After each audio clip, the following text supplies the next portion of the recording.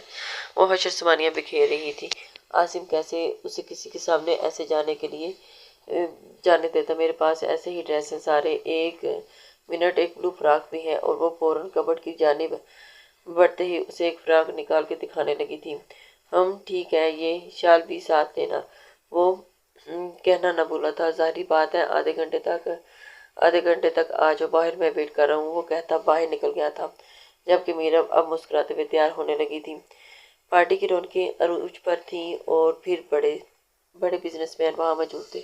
ہر ایک کی نگاہ اس کامیابی کے ستارے پر تھی جس نے راتوں رات آہنی کمپنی کو عروج کی بلندیوں پر پہنچایا تھا. وہ اپنے دادا جان کا فخر اور باپ کا مان تھا. دادا جان نے سب سے اس کا تعارف کروا رہے تھے جبکہ وہیں دور کھڑی ہیر کھڑی اسے غصے سے بڑی نگاہوں سے دیکھ رہی تھی. اس کا بس نہیں چاہ رہا تھا کہ وہاں سے ہٹا کے خود اس کی جگہ لے کے کٹ کیا جانے لگا تو دادا جان نے بھی اسے وہیں اس پاس بنا لیا تھا. وہ دانت پیستے ہوئے بظاہر چہرے پہ مسکان سجائے کھڑی تھی. عاشر نے کیک اب پیس دادا جان کی جانب بڑھایا تھا اور فائر ورکس نے ایک بہت خوبصورت سما باندھا تھا.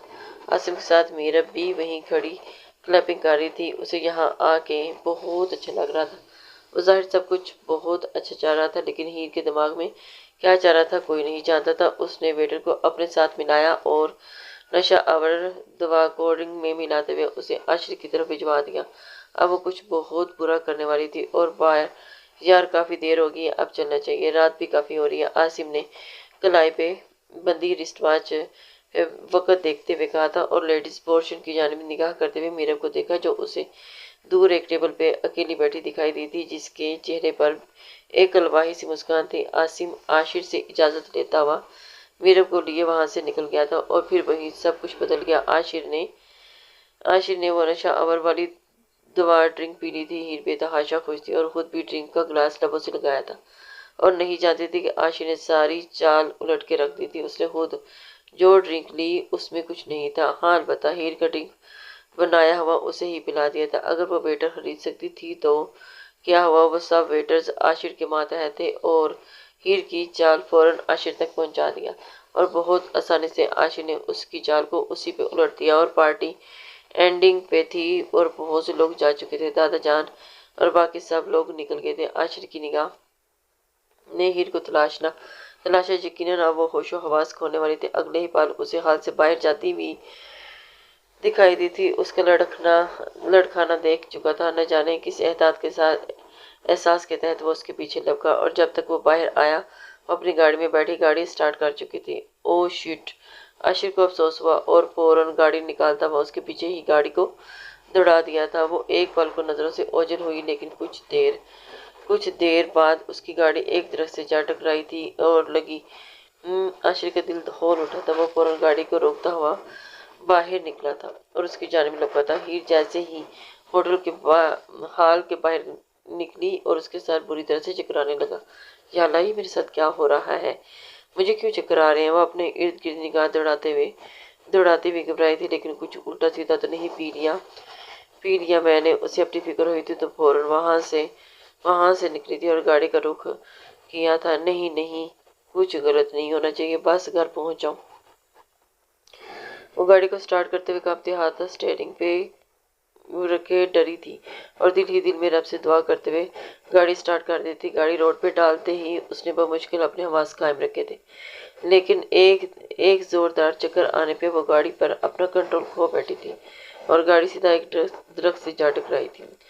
کار اس کا سارا اسٹیئرنگ پہ جا لگا تھا. رہتے سہتے ہوش بھی گنوانے لگی تھی کہ تبھی اس کی گاڑی کا دروازہ کھلا اور کسی نے اسے اپنی جانب کھینچا تو ہیر اوپن یور آئیز. وہ اس کا چہرہ تھپتھپاتے ہوئے اسے ہوش میں لانے کی کوشش کر رہا تھا جس نے ذرا سی آنکھیں کھول کے اسے دیکھا تھا اور مسکرائی. یوں بدتمیز یہاں بھی آگے. مدہوشی میں ہی اسے مخاطب کرتے ہوئے اس کا ہاتھ پر جھٹک گئی تھی. عاشر نے اسے غصے سے دیکھا تھا جو اوپر کو ہو کے بیٹھی تھی گاڑی سے باہر نکل گئی تھی اور اس کے ماتھے پہ ہلکی سی چوٹ ہی آئی تھی. ست شکر تھا کہ وہ بچ گئی تھی، ورنہ عاشر خود کو کبھی معاف نہ کر پاتا۔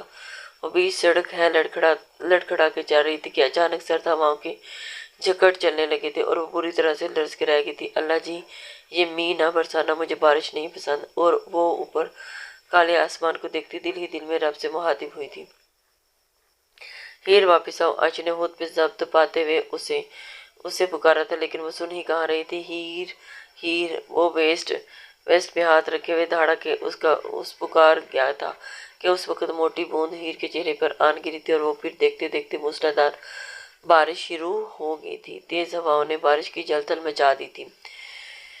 ہیر کی سانسیں گہری ہوئی تھی اور عاشر نے اب ضد کی آخر حد تک جاتے ہوئے آگے بڑھ کر اسے کلائی سے تھامتے ہوئے کھینچا تھا تو اس کی باہوں میں جھول گئی تھی۔ عاشر کی مضبوط باہوں نے فوراً ہی سے اسے اپنی آغوش میں بھرا تھا اور اس کا چہرہ دیکھا تھا جو کہ بالکل سفید پڑ رہا تھا۔ ہیر، وہ گھبرا کے پکار اٹھا تھا، لیکن پھر بنا دیر کیے ہی وہ اسے باہوں میں بھرے اپنی گاڑی کی جانب بڑھ گیا تھا۔ اسے گاڑی کی پیسنجر سیٹ پر بٹھا تھا، وہ اس کی سیٹ بیلٹ لگائی اور فوراً ڈرائیونگ سیٹ پہ بیٹھتے اس نے گاڑی کو گھر کی طرف روڈ پہ ڈال دیا تھا، لیکن قسمت میں شاید کچھ اور ہی لکھا تھا۔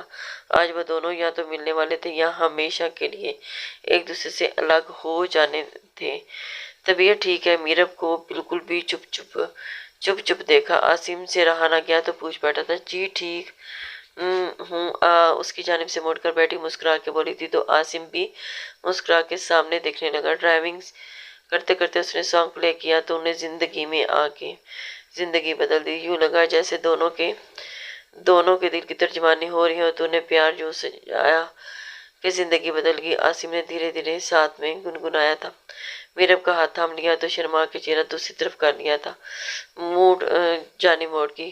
صبح کچھ زیادہ بول گیا تھا، وہ اپنی غلطی تسلیم کر رہا تھا۔ کوئی بات نہیں، میں بھی تو پیچھے پڑ جاتی ہوں، لیکن آپ کی ایک بات بہت بری لگی شاہ جی، وہ دھیرے سے بولتی ہوئی اپنی دلی دکھ کا اظہار بھی کر رہی تھی۔ عاصم نے سوالیہ نظروں سے اس کی جانب دیکھا تھا۔ آپ نے ایسا کیوں کہا کہ باپ سے کہہ کے گئی اور وہ اس کے لبوں سے بے فنگر رکھتا ہوا اسے چپ رہ گیا تھا اور اس کے نرم اور نازک لبوں کی نرمی کو محسوس کرتے ہوئے عاصم کا دل 120 کی رفتار سے دھڑکا گیا تھا۔ غصے میں منہ سے نکلا تھا، تم جانتی تو ہو تمہارے لیے کتنا جنونی ہوں کہ تمہارا بال بھی نہ کسی کو دیکھنے دوں۔ وہ گمبھیر لہجے میں بولتا ہوا اس کا دل بھی دھڑکائے جا رہا تھا۔ پل بھر کو گاڑی میں گمبھیر سی خاموشی چھا گئی تھی اور اس کا ہاتھ تھامے اس میں اپنے ہاتھوں کی انگلیوں کو الجھاتا رہا تھا۔ دونوں کی دل کی دھڑکنیں ایک لمحے کے لیے لے پہ دھڑک رہی تھی، عجیب سی انکہے جذبات جاگے جا رہے تھے۔ گھر آ چکا تھا اور دونوں ہی گاڑی میں بیٹھے ایک دوسرے کے لمس سے خود میں ہوتی ہوئی تبدیلی محسوس کر رہے تھے۔ آج پہلی بار دونوں نے ایک دوسرے کا ہاتھ تھاما تھا، ورنہ ایک دوسرے کو دیکھنے کے علاوہ وہ کچھ کرتے ہی نہ تھے۔ چلیں اندر، بالآخر عاصم ہی بول دیا۔ جی، وہ اس کے ساتھ چلتی اندر آ گئی۔ گھر میں گپ اندھیرا تھا اور وہ خاموشی چھا گئی، جبکہ چھوٹے ببلز کی روشنی اتنی ضرور تھی کہ وہ صحن میں ہوتے ہوئے اپنے پورشنز کی جانب بڑھنے لگے تھے۔ گڈ نائٹ، میرب نے شال کو خود ہی اچھے سے لپیٹتے ہوئے عاشر سے کہا تھا کہ تبھی تیز ہوائیں شروع ہونے لگی تھی۔ تم جاؤ روم میں ارد گرد دیکھتا ہوں۔ اسے بولتا ہوا مڑنے ہی لگا تھا کہ ایک دم تیز بچھاڑ نے اسے بھگو دیا۔ عاصم نے ایک دم اسے تھامے شیڈ کے نیچے ہوا اور وہ دونوں بچتے بھی بھیگ گئے تھے۔ عاصم اسے دیوار کے ساتھ لگائے موسلادھار بارش سے بچاتا آگے ہوا تھا اور دونوں ہی شیڈ کے نیچے ایک دوسرے کے آمنے سامنے کھڑے ایک دوسرے کو دیکھے جا رہے تھے۔ عاصم کا ہاتھ اس کی کمر کے گرد تھا اور وہ نازک سے کمر پہ اپنی گرفت ایک دم سخت کرتا ہوا اسے اپنے سینے سے لگا گیا تھا۔ یہ سب اس نے اتنا اچانک کیا کہ میرب نے صاحب کے دل دھڑکتے ہوئے دل سے اسے دیکھا تھا، جس کی آنکھیں ایک الگ ہی کہانی سنائی دے رہی تھی اور اس کے چہرے پہ ہاتھ پھیرتا ہوا وہ بہک رہا تھا اور اس کے گرے گال پہ ہاتھ پھیرتا ہوا تو میرب کے پورے جسم میں کرنٹ سا دوڑنے لگا تھا اور اس کے بھیگے ہونٹوں پہ انگوٹھا رب کیا تھا تو اس کے دل میں عجیب سی پیاس جاگر اٹھی تھی۔ دھڑکنیں تھی کہ سنبھالی نہیں جا رہی تھی۔ میرب کو لگا تھا کہ وہ اپنے پیروں پہ قائم نہیں رہ سکے گی۔ اس سے پہلے کہ وہ اپنا توازن کھوتی، عاصم نے ایک دم سے اسے اپنے قریب کیے اور اس کے لبوں کو اپنے فوکس کرتے ہوئے ان پہ جھکا تھا، لیکن ان کا لمس بہت ہی نرم تھا، نرم لمس سے روشناس کرواتے ہوئے وہ میرب کا سرخ پڑتا چہرہ دیکھنے لگا تھا۔ تبھی زوردار بجلی کڑکی تو وہ چیخ مارتے ہوئے اس کے چوڑے سینے میں چھپ سی گئی تھی۔ اس کا نرم اور نازک وجود اپنے سینے سے مستوب محسوس کرتے ہوئے عاصم نے گہرا سانس بھرا تو اسے مزید اپنے ساتھ جوڑتے ہوئے اس کا چہرہ دونوں ہاتھوں میں بھرا اور اسے چہرے کے قریب کر گیا۔